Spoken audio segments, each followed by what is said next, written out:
Hello and welcome guys, मैं हूं आपका physiotherapist doctor Shahzeb Salik coming to you from Physiofitter. आज हम बात करेंगे फ्लैट लो बैक पोस्चर के बारे में, जिसे हम लंबर स्ट्रेटनिंग का नाम भी देते हैं। होता यह है कि आपका जो सा लंबर कर्व है वो नॉर्मल लेस देन 30 डिग्री होने से आपका लोडोटिक पोस्चर जो सा है वो कर्व जो सा है वो कम हो जाता है। तो जानेंगे इस वीडियो में कि हम इसे घर बैठे कैसे ठीक कर सकते हैं। तो चलिए शुरू करते हैं। फ्लैट लो बैक पोस्चर में होता ये है कि आपका जो सा लंबोसैक्रल एंगल है वो लेस देन 30 डिग्री होने से आपकी स्पाइन की कर्व जो है वो कम हो जाती है। स्पाइन कर्व कम होने की वजह से आपकी शॉक अब्जॉर्बिंग कैपेसिटी कम हो जाती है, जिसकी वजह से आपका लो बैक पेन का काज बनता है। समझ लीजिए कि ये हमारी डिस्क है और इसके ऊपर भी और नीचे भी हमारी वर्टिब्रास पड़ी हुई है। और होता ये है कि जब भी आपका फ्लैट लो बैक पोस्चर होता है तो उसमें आपका ये होता है कि आपकी कर्व की जो सी नॉर्मल फिजियोलॉजिकल अलाइनमेंट है वो आपकी स्ट्रेटनिंग में जाना शुरू हो जाती है। जैसे स्ट्रेटनिंग में जाती है और आप एक्सटेंशन काज करते हैं, मतलब एक्सटेंशन मूवमेंट करते हैं, पीछे की तरफ अपनी कमर को लेके जाते हैं, तो उससे आपका जो सा डिस्क है वो पीछे की तरफ प्रोट्रूड कर जाता है, जो आपका सर को ले की तरफ जा सकता है। मतलब ये इससे आप सर्जरी की तरफ भी जा सकते हैं। इससे आपका स्वेयर डीजनरेटिव चेंजेस भी होना शुरू हो जाती है। तो जानेंगे हम इस वीडियो में कि हम इस पोस्चर को हम घर बैठे कैसे ठीक कर सकते हैं। तो चलिए शुरू करते हैं। लो बैक पोस्चर में हम अपने उन मसल्स को रिलैक्स करेंगे जो टाइटनिंग में चले गए और उन मसल को स्ट्रेंथ करेंगे जो वीक हो चुके हैं। तो चलिए शुरू करते हैं। फर्स्ट एक्सरसाइज जो हम अपने मसल को रिलैक्स करेंगे that is rectus abdominal muscle, जो मोस्टली तौर पे फ्लैट लो बैक पोस्चर में टाइट होता है। इसमें हमने करना ये है कि हमने प्रोन लाइन पोजीशन मतलब उल्टा लेट जाना है इस पोजीशन में और अपनी बैक को बैकवर्ड की तरफ फोर्स लगानी है। इसे हम कोबरा पोस्चर का नाम भी देते हैं। इसे हमें डीप फाइबर स्ट्रेच फील होगा हमारे पेट के आगे वाले हिस्से में। इस स्ट्रेच को हमने 30 सेकंड के लिए काउंट कर लेना है और इससे हमें 3 से 5 सेट कर लेने हैं। तो इससे हमारा जो है वो रेक्टस एब्डोमिनल मसल जो होता है वो रिलैक्स होना शुरू हो जाएगा। सेकंड एक्सरसाइज जो हमने करनी है दैट इज फ्लेक्सर मसल्स को हमने रिलैक्स करना है। ये बेसिकली हमारे दोनों से ग्लूटियस मैक्सिमस का स्ट्रेच है। इसमें हमने करना ये है कि अगर आपने अपने राइट साइड के ग्लूट्स को रिलैक्स करना है तो आपने अपने राइट नी को अपने दोनों हाथों से ग्रैब करने के बाद अपने नी को टुवर्ड चेस्ट लेके जाना है। तो इससे आपको डीप सा स्ट्रेच फील होगा हमारे ग्लूटियल रीजन में। इस स्ट्रेच को हमने 30 सेकंड के लिए होल्ड करके रख लेना है और इसके हमने 3 से 2 सेट कर लेने हैं। ऐसे ही हमने अपनी बैक साइड के मसल्स के लिए भी कर लेना है। 1 2 3 4 5 6 7 8 9 10 11 12 13 14 15 16 17 18 19 20 21 2 3 4 5 6 7 8 9 30। ऐसे ही हमने इसके 2 से 3 सेट कर लेने हैं। तो इससे हमारा जो सा ग्लूटियस मैक्सिमस का मसल है वो रिलैक्स होना शुरू हो जाएगा। थर्ड एक्सरसाइज जो हमने करनी है दैट इज इंटरकोस्टल मसल्स को रिलैक्स करना, जो बेसिकली हमारे मसल्स हैं रिब्स के दरमियान पड़े हुए हैं, जो हमारे इनहेलेशन और एक्सहेलेशन में हेल्प आउट करते हैं ड्यूरिंग ब्रीथिंग। तो हमने करना ये है कि हमने अगर अपने राइट साइड के रिब केज के मसल्स को रिलैक्स करना है तो हमने करना ये है कि अपने राइट हैंड को टुवर्ड लेफ्ट साइड पे लेके जाना है कुछ इस तरीके से और इसको लेफ्ट साइड की तरफ डाउनवर्ड मूव करना है टुवर्ड लेफ्ट साइड। तो इससे हमें डीप सा स्ट्रेच फील होगा इस जगह पे। तो इससे हम इसको हमने 30 सेकंड के लिए होल्ड कर लेना है और इसके हमने 2 से 3 सेट कर लेने हैं।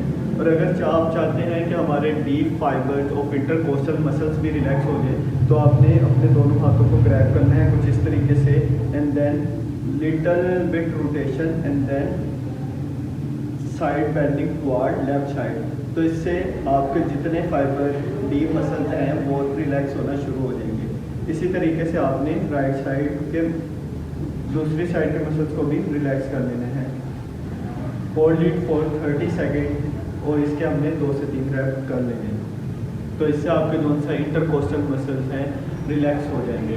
बेसिकली हम इंटरकोस्टल मसल्स को रिलैक्स करने की सबसे बड़ी वजह यह है कि जब भी आप स्ट्रेटनिंग में खड़े होते हैं तो इसमें जो होता ये है कि आपकी जो सी स्पाइन है वो बिल्कुल स्ट्रेट हो चुकी होती है। आपका जो सा पेल्विक है वो पोस्टीरियरली फिक्स हो जाता है, जिसे हम पोस्टीरियर पेल्विक टिल्ट भी कहते हैं।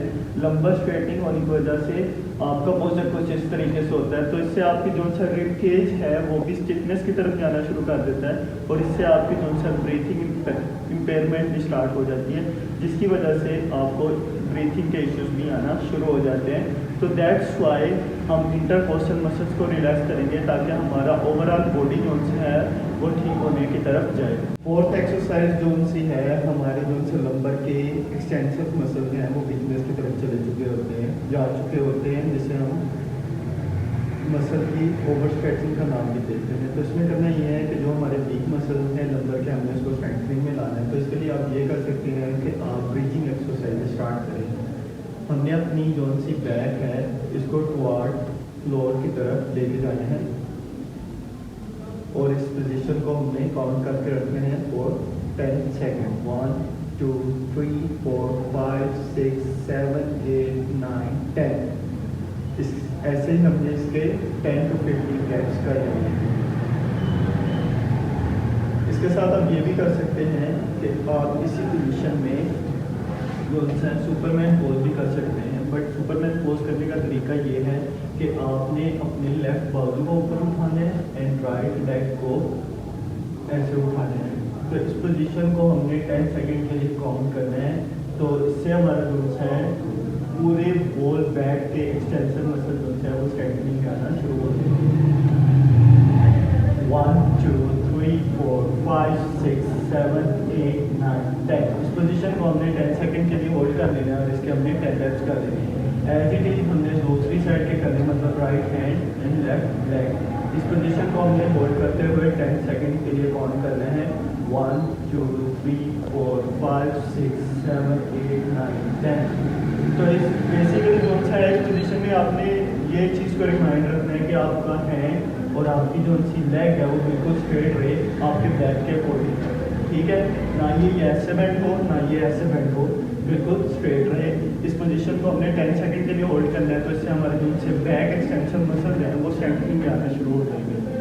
The last and the fifth exercise जो हमने फ्लैट लो बैक पोस्चर में करनी है, दैट इज इलियोसोर्स एक्टिवेशन, जिसे हम फ्लेक्सस मसल्स भी कहते हैं। और इसमें आपने करना ये है कि आपने अपने दोनों हाथों को सपोर्ट कर लेना है। सपोर्ट करने के बाद आपने अपने दोनों लेग्स को अपवर्ड की तरफ मूव करना है, जस्ट लाइक दैट। इसमें ये नहीं होना चाहिए कि आपकी जो सी स्पाइन है वो ऊपर वैसे उठे, आपकी स्पाइन जो सी है वो बिल्कुल आपके बेड के साथ लगी हो और आपने अपनी लेग्स को ऊपर की तरफ उठाना है, जस्ट लाइक दैट। इसके हमने 20 to 25 रेप्स कर लेंगे हैं। तो इससे हमारे जो से डीप मसल्स हैं हिप फ्लेक्सर वो एक्टिवेट होना शुरू हो जाएंगे। इसके साथ आप साइकिलिंग कर सकते हैं clockwise and anti clockwise for 25 reps for every movements. तो इससे जो है आपके हिप फ्लेक्सर्स के मसल जो है वो स्ट्रेंथनिंग में आना शुरू हो जाएंगे। और ये थी हमारी एक्सरसाइजेज। ये एक्सरसाइजेज हमने डेली बेसिस पे कर लेनी है। तो बेसिकली इसको जो सा टोटल अबाउट 21 डेज लगेंगे, 3 weeks for correcting your posture. Last and final most important thing, when ever you sit, जब भी आप बैठें चेयर पे तो आपने कोई भी टॉवल रोल करके अपने बैक के पीछे रख लेना है फॉर द सपोर्ट। इसका बेसिकली काम ये होगा कि इससे आपकी जो सा लंबर का कर्व है वो मेंटेन रहेगा, वो स्ट्रेटनिंग में जाना नहीं शुरू होगा। तो ये थी हमारी आज की एक्सरसाइजेज। ये एक्सरसाइजेज हमने डेली बेसिस पे कर लेनी है। Thank you so much for watching this video. For further solution stay connected.